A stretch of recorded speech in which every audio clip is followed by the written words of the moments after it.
sa aming YouTube channel na Saturday Vlogs dito sa Australia. Kami po yung Filipino couple na nag-migrate galing Singapore dito sa Australia. Thursday ngayon, hapon na. Mag-aalas 7 na ng hapon. Pupunta tayo ulit dito sa Macquarie Shopping Center para mag-grocery, tsaka mag-ikot-ikot na rin tayo. Tingnan natin kung ano yung vibe ngayong 18 days na lang ay Pasko na. Malapit na magpasko. May mga mall na yung napansin namin yung ibang Christmas decor simula nung nagpandemya. Parang yun ulit ginagamit nila yun, no?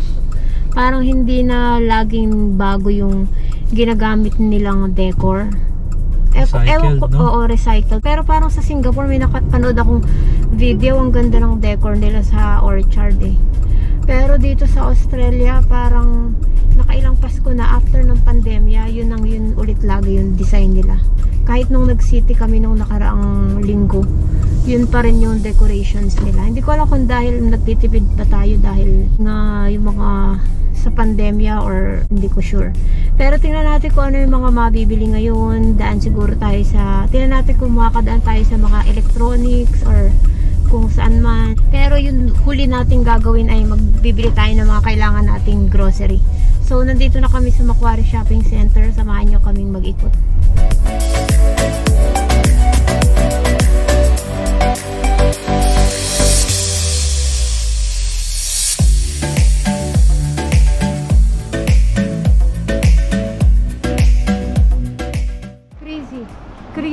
Chris.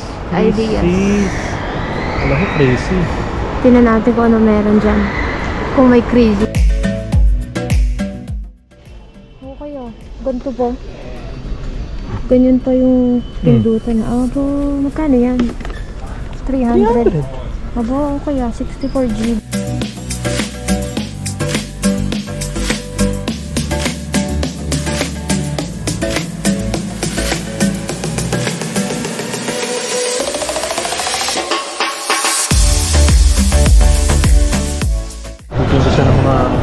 Mga rare pops. Parang sila na. Maganda yung color. Tsaka yung tela.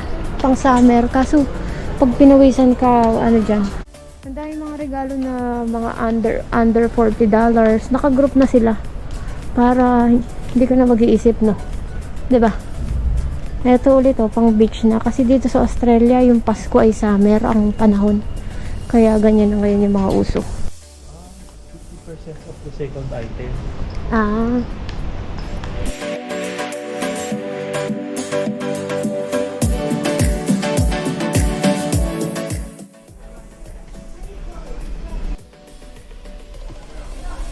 Very annoying.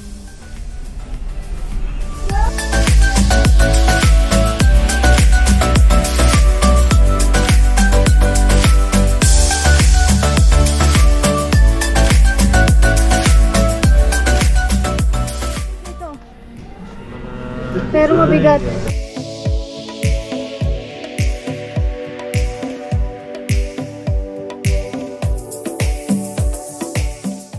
Hindi nga. Ayan, no?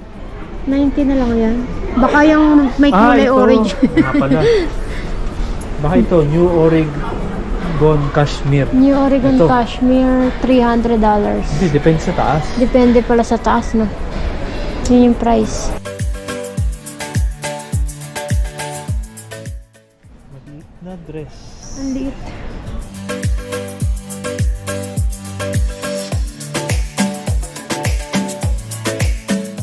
Tended. Eh kasi yan oras na ba? 8:30 na. Pero bukas pa tong mga tindahan na to. 8:30 na ng gabi. Eh kasi Thursday ngayon eh. Extended talaga. Ayan yung mga damit na pang Pasko. Mr. Green.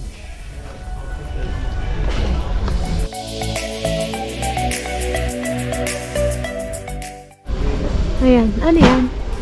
Ay, may dark. DIY beer pala yan. Kasi iba-ibang Timplang flavor. beer. Iba-ibang flavor, ano? Pero kailangan mo 1970. ng kagamitan. Ay, oo nga. Beer na tinitimpla. Oo. Saan ka pa? Tsaka madaming flavor. Okay ba yan? Okay na din. Oo nga, sobrang daming candy. $8, $2. Ito, Haribo. Ang daming Haribo. $10. Ang dami pang candy dun.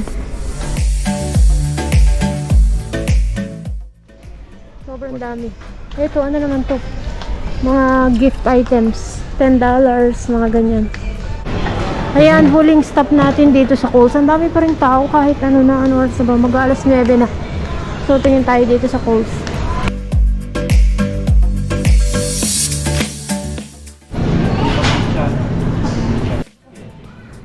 Nagsasara na pala yung iba. Ang bibili natin ay sugar.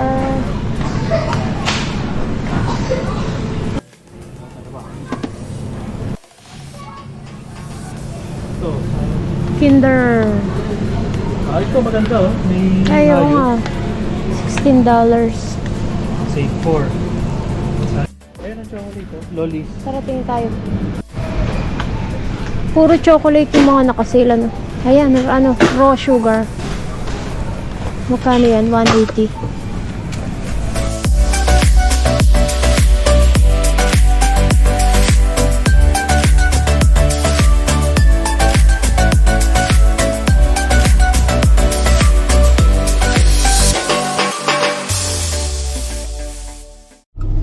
Yan, 9:30 na ng hapon, 9:24 na ng hapon, pauwi na kami. Ayun, doon yata exit. Pauwi na kami. Ang dami pa rin tao nung pauwi na kami. Tapos yung ibang mga restaurant bukas pa. Parang ganyan na yata hanggang magpasko, busy na yung mall, no? Tsaka ang daming tao talagang namimili sila ng mga pangregalo siguro. Siguro kasi ang dami na rin mga Christmas party na nagaganap, ano? Kaya talagang panay-panay yung pamimili ng mga tao. Ang daming tao. Nakakapagod din yung makisiksik. So yun lang, sana ay nagka-idea kayo kung ano yung pakiramdam at vibe dito kapag Pasko. Hindi nga lang, walang... Nababay you out? Oo. Parang walang ano yun, mga Christmas song na. Oo nga, ang sikip dito. Tinan nyo yung ano, parking. Grabe. Yung rampa, grabe ang sikip. Yan, so pauwi na kami. Wala masyadong mga Christmas song dito sa mall. No, parang wala masyadong Christmas song. Yung para ma-feel mo yung spirit ng Pasko. May mga decor na Christmas light, may mga pa-picture kay Santa, mga ganon. May mga suggested na gifts. Ay, grabe ang ano nito. Pero wala masyadong yung pamasko na katulad sa Pilipinas. So yun lang, maraming salamat sa inyong panonood. Mag-ingat kayo palagi, stay safe and God bless you. Maraming salamat po, hanggang sa muli. Bye bye.